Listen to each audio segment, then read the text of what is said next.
We're on the hunt to find some of the country's most beautiful interiors, from tiny houses through to cutting-edge workspaces, from frivolous fun through to graceful simplicity. Welcome to Australia by Design Interiors.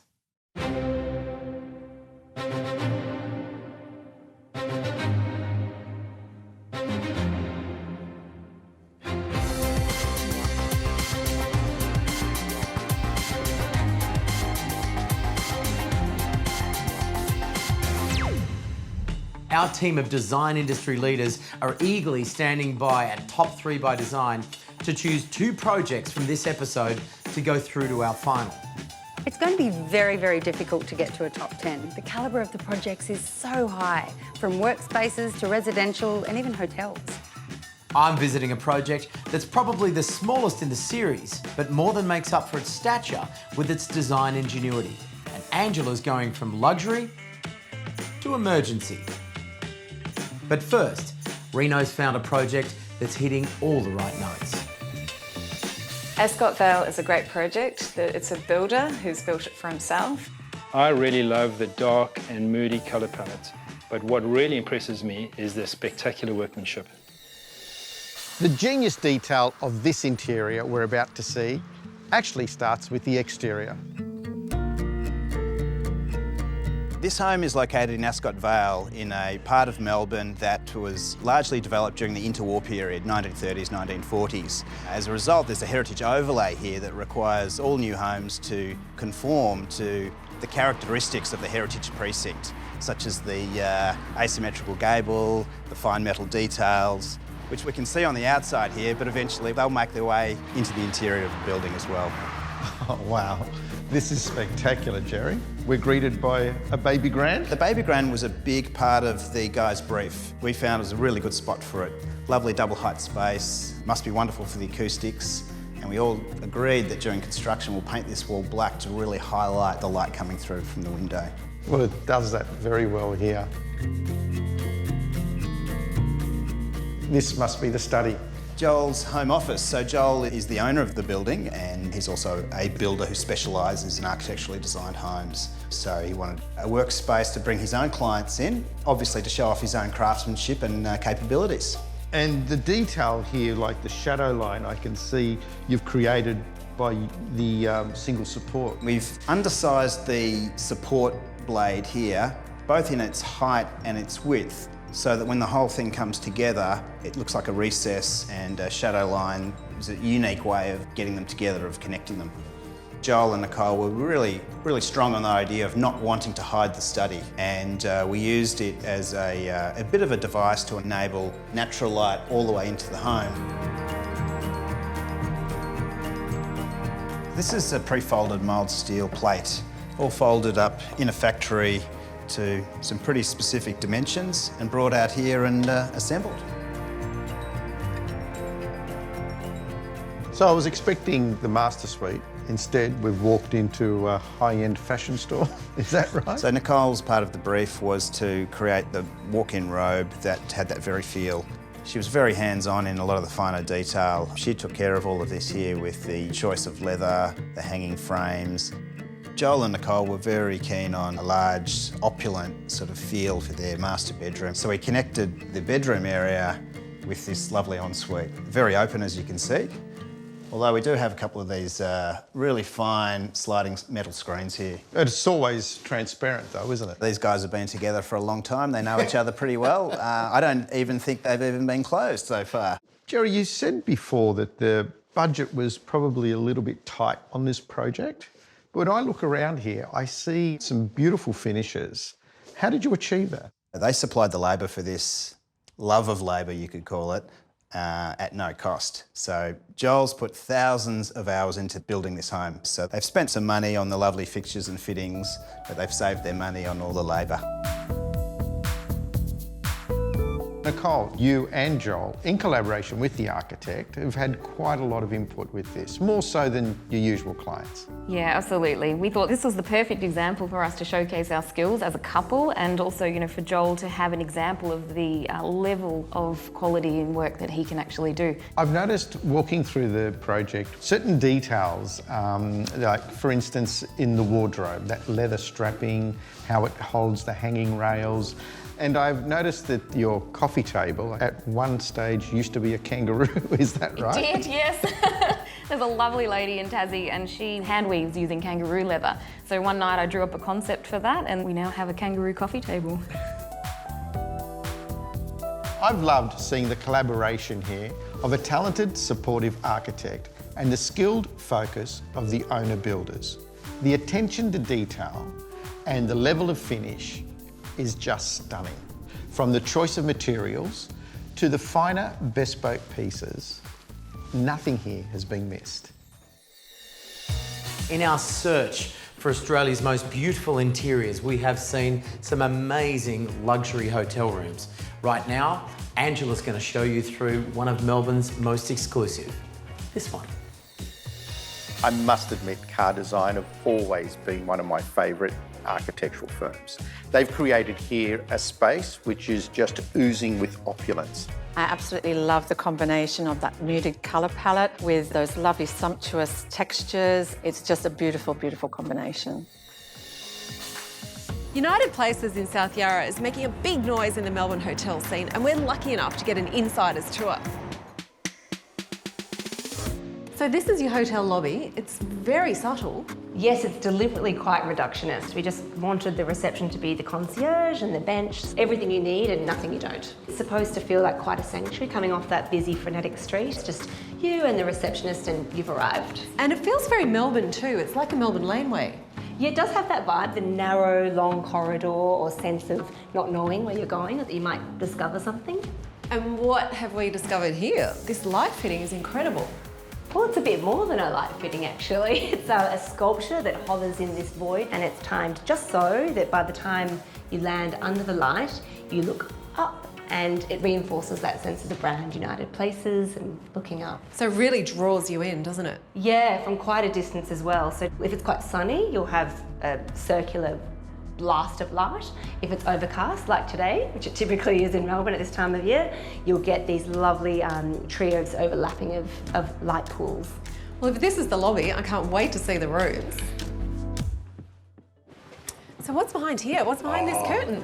All will be revealed in time. We'll come to that. We'll come to that. Well, this is one of the urban suites, and as you can see, it faces out onto this beautiful red brick building. It feels a bit more like a home than a hotel. Well, interestingly, picked that up because that was one of the key things to the concept. We wanted to create something that really felt like giving the guest a home away from home, particularly for those that were staying for a longer period of time. What's with this mirror? You're just reflecting the view? Partly, but also we've got a bit of a surprise. Right. Come with me. Oh my God. This is, I can see out. You can. It was trying to create a really unique bathing experience by being able to see out towards the view, and that mirror on the other side works really hard to stop being able to see into the shower, so you're not in the living room looking at your partner showering. So I can have a shower in here, I could be watching TV, I could be looking at the view, and nobody can see me. 100%. I guarantee you won't be seen in the shower. Fantastic. Oh, and this is where the bedroom is. That's what was behind the curtain. Oh, fantastic. Let me show you. So you've got no walls, you've just got the curtain instead? Yeah, we worked hard to remove a lot of the walls just to open up the space. The mirror combined with the curtain, it gives that sense of intimacy, cocooned away, really for the introverts. So it feels very soft and very luxurious. And I guess you get that reveal, wanting to peek behind the curtain, which I wouldn't let you do when we first came in. That's right. So if this is the introverts room, I can't wait to see the extroverts room.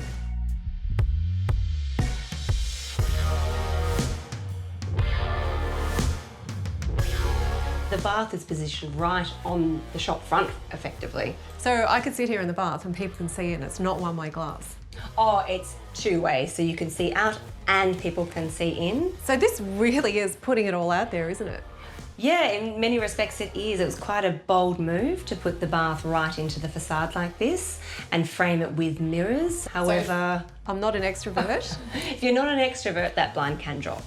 Fantastic. And so, but there's so much more going on in this apartment though, isn't there? Yeah, well, beyond the bedroom, you've got the living space here, dining and kitchen. It's pretty pared back, it's pretty minimal, there's no artwork.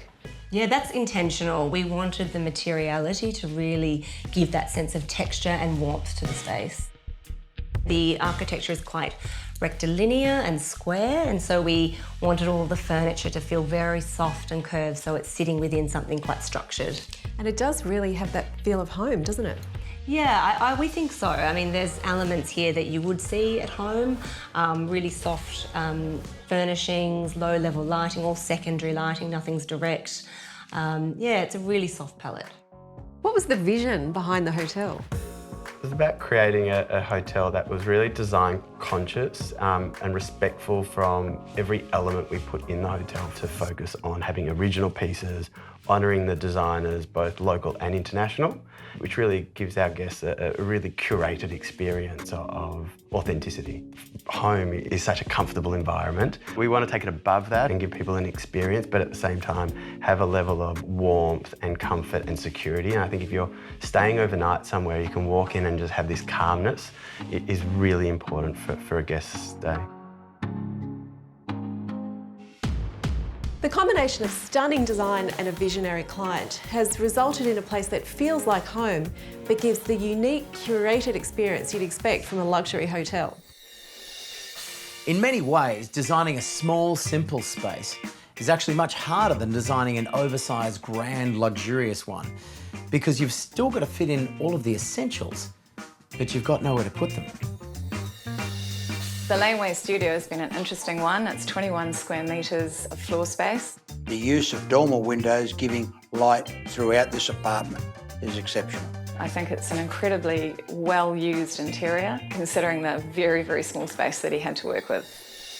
You can feel there's a real urban sort of community here that's very tight-knit, and there's a whole nother city popping up on the backs of people's garages here, yeah? Everyone's starting to build these bed sits or these studios above the garages. So it's going from a single use to a multi-use. So what makes this so different to everything else? I mean, what have you done differently? Well, it's pretty simple, Jamie. We've actually just put in a windowsill. So that gives the person in there some privacy. Right. They can talk to me, they can see me, I can see them, and we can have a conversation. Right. That idea of the arras at either end was to aid that idea of looking up and down the lane. Oh, I see. Again, your connection to the community. The connection to the street. I love the community, but they won't stop hammering. Can we get upstairs? Yeah. Ooh, I love this. What sort of timber is this? This is hoop pine. Isn't it gorgeous? We wanted to have a living, kitchen, dining, right. And then behind these doors, you have the private rooms away from the street. There's more. Oh, that's gorgeous. Here's the bed nook, 4 drawers underneath, and then behind here, we've got the bathroom. So how many square metres is this? 21 square metres. It's incredible. And you've got privacy. That's right. I can take my pants off and still have a good... I don't want to hear about that, Pete, right now, but I think what is good is that you're visually connecting with the neighbourhood and not exposing with the neighbourhood.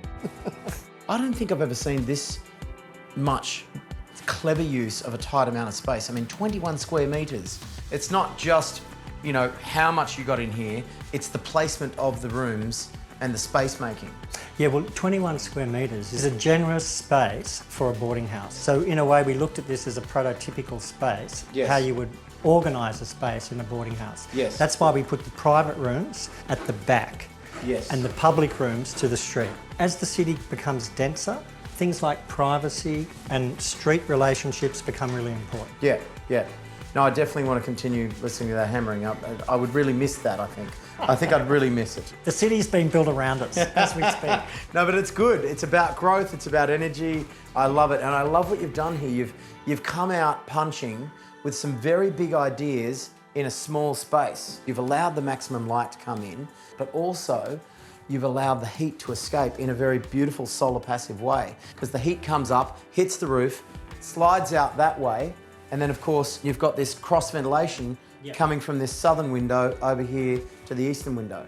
Yeah, philosophically we're really anti-air conditioning and with a space like this we see that there's no reason why you can't make this work convectively and it works exactly as you've said. The high windows take the hot air out and the cooler air is coming in from the windowsills over the street. Yeah. Have you invited council over here? We did. 4 of them came over, 4 planners and urban designers. Did they? Yeah, and they came and they had a little tea party here. Well, they said they're looking at the controls. You know, we've been saying, you know, maybe it's good to have a windowsill. Maybe the glass shouldn't go down to the floor. Of course not. And maybe you could minimise overshadowing to the neighbour. And maybe you can build boundary to boundary without upsetting the neighbour. Yes. It's a bit of a template for what could be beyond. We've given our plans to a couple of neighbours. That's great. As a type, I think it's easily replicated. Yeah. Well, I think that's super generous of you, and I think it's a great example of urban expansion in a very elegant way. Well, with the intensity and density of our urban areas continuing to increase, I think what Peter and his team have created here is a wonderful case study of what could be our future urban environment. And he's done it with exquisite detailing. I don't think I've seen a better use of 21 square metres in my time. And what's great about this is that local council are standing up to take notice. So we might just see a few more of these in the future. Welcome back to Australia by Design. We are taking in some stunning projects on this series, but Angela probably has the hottest one. Group GSA have created a wonderful sense of community for Fire and Rescue New South Wales Corporate Head Office. This is a perfect example how interior design can actually influence a change in workplace culture. They won't let me turn the siren on, and there's no fireman's pole for me to slide down, but Fire and Rescue New South Wales headquarters is still a pretty special place.